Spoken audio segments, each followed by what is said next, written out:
Anyone that knows me knows that the Minneapolis-based band The Replacements are my all-time favorites. They've been on my back, in my hands, hanging on my walls, and most importantly, pleasing my ears for the better part of my adult life. So when I found out that their major label debut, Tim, was getting a long overdue sonic remix, I was excited to learn more about it.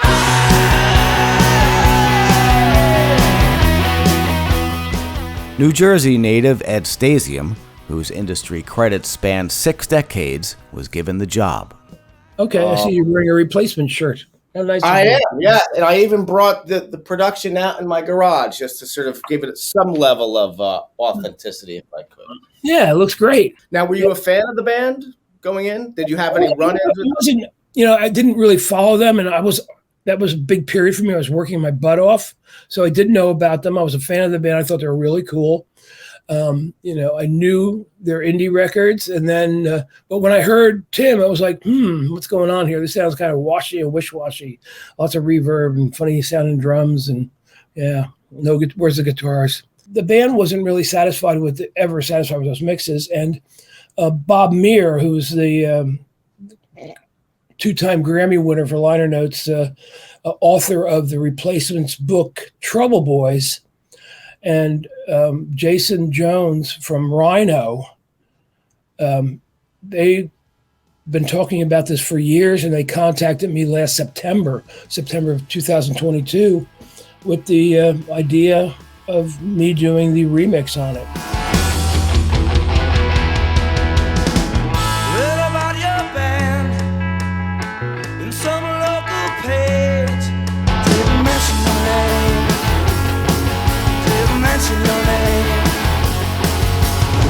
And Tommy Ramone, I always say this, Tommy Ramone produced a fantastic record. Steve Felstead engineered a fantastic sounding record. Everything was there on tape.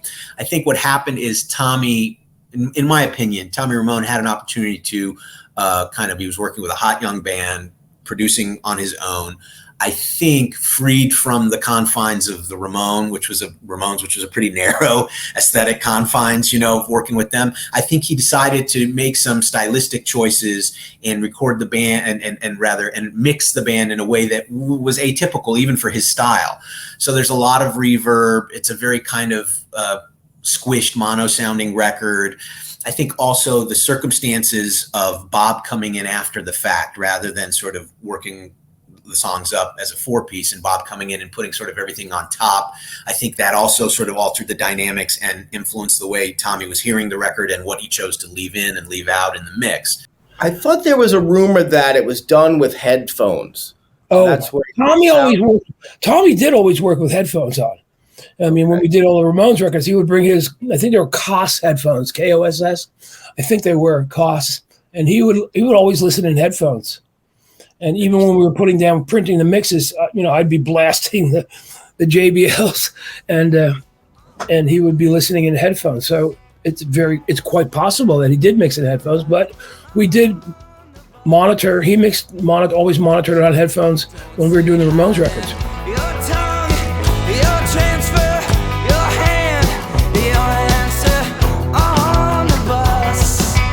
Everyone's looking forward on the bus. So Ed started going through the tracks to make sure, that there was everything was on the tape that we thought would be there, and it turned out it was. And so Ed started, sort of building the record again and mixing it from the ground up, and that's what you hear on the Let It Be edition. And they were hands-on. Every time I do a mix, I send it to them, and I get a page of notes back. They're very helpful, and they discussed with the band, and then they conferred with themselves, and then send me revisions. And it went on for quite a while. It went on for a couple months. At the swinging party down the line, catch the time at the swinging party down the line. During the remixing process, was there a universal thing on each track that you changed? Was it sort of like, all right, each track, the drums need, this has to happen?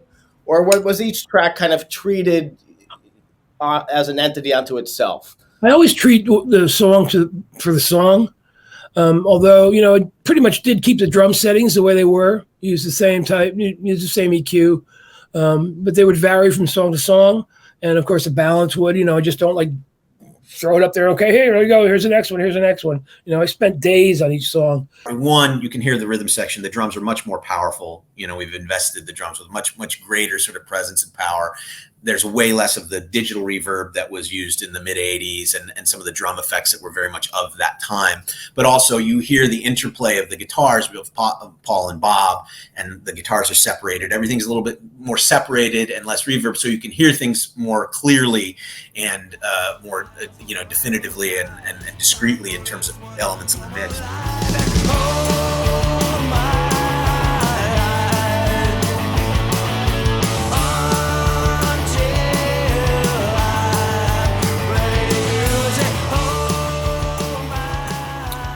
Was that part of the plan, was to stay with the original vocals, for instance? Oh yeah, we wanted to get it close to the, but I had free reign to pick out Bob's guitars, Gotcha. and of course the band, Paul and Tommy, Paul Westerberg and Tommy Stinson would give their feedback as well, but we definitely wanted to use all the real vocals. I think it's probably Paul's peak as a writer, or one of his peaks. He's also sounds great. His singing is some of the best singing on this. And again, that's part of the reason why I think some of the songs we really, obviously there's some reverb on the record, but we wanted to dial back so you could really hear Paul singing. That's kind of the thing is, it's like, I want to hear the real thing and not lost in this kind of effects, because I think he was at the top of his game as a vocalist, on this record too. Ones love us best, other ones will lay to rest and visit their graves on holidays at best. The ones love us least, other ones will die to please. Even though it's the same record, it really sounds like a different record. Even stuff where he hasn't changed, added elements, like say Waitress in the Sky, for example, which you'll hear, sounds like a completely different song. So you hear stuff on there. There's this Paul cooing at the beginning of the song, or all these background vocals. Those are all there on the 85 mix, but you would literally have to strain to hear them, those elements. And so now they're obviously very clear and much more prominent. So some of it is stuff that people will think is new. It's not new. It's stuff that's been there, but it's just actually more audible and you can kind of pick out.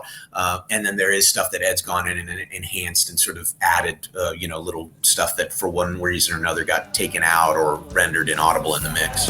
You ain't nothing but a waitress in the sky.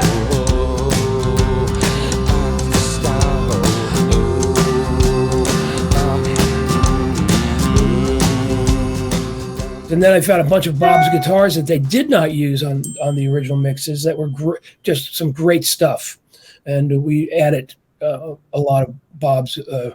There's new Bob guitar in there. So, there's stuff in Little Mascara where you hear it now, and these counter melodies or these fills within the song that aren't on the original mix are there. And now when you go back to the original mix, it's like you're waiting to hear them. It's like clearly he was composing this part as a whole, and for whatever reason, some of that stuff got dialed out in the original mix, and now it's been restored, and it feels much more like the thing that should have been there the whole time. A little mascara, little mascara, little mascara. Is there any one particular track that you think your remix has changed the most from the original? Any one particular stands out? Not really. I think Little Mascara, certainly for one. For me, one of the things, it's less of a band track, but like Here Comes the Regular, there's a piano part that in the original mix, you just hear a little bit and into the solo. Now, the way Ed's kind of shifted it, it makes a lot more sense. That's part of what Ed was doing in some of the things and restoring some things, was kind of going back to what the band's idea was. You can tell when you go into a record that, if Paul is creatively thinking and he's got a through line for the song and he's playing these parts and he's conceived the song a certain way, and then all that stuff kind of goes away in the mix, then, that's where, again, I'm talking about that disconnect. Tommy had maybe a different idea of what the song or what those parts meant. So I think in a lot of ways we've gone back to what the band was doing in the studio and what their original intention and conception of the songs were. Well, a drinking buddy that's bound to another town. And once the police made you go away. And even if you're in the arms.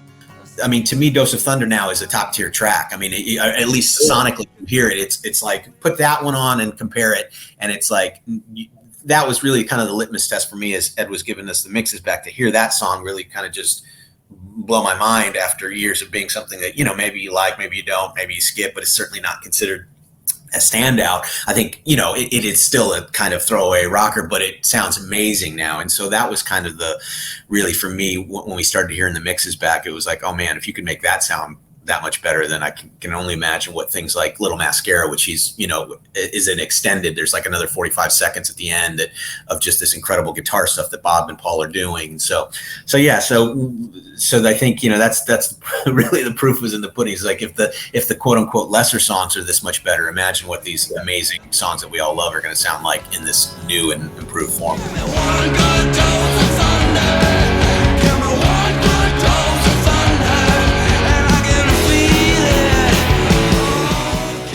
I'm thrilled. I'm very grateful that I finally got involved with doing something like this. It's pretty cool. Fans are looking forward to it. They've already pre-orders are stacking up apparently, and everybody's really looking forward to it. When we presented the finished thing to the band, obviously and the management, everybody was sort of over the moon. Obviously, it's so dramatic a difference, and again, like us, I think the band wasn't sure what the possibilities were in terms of how much could this material be improved, what was there originally, but obviously, again, once you hear it, there's no question that it's a very dramatic difference in what you hear. So.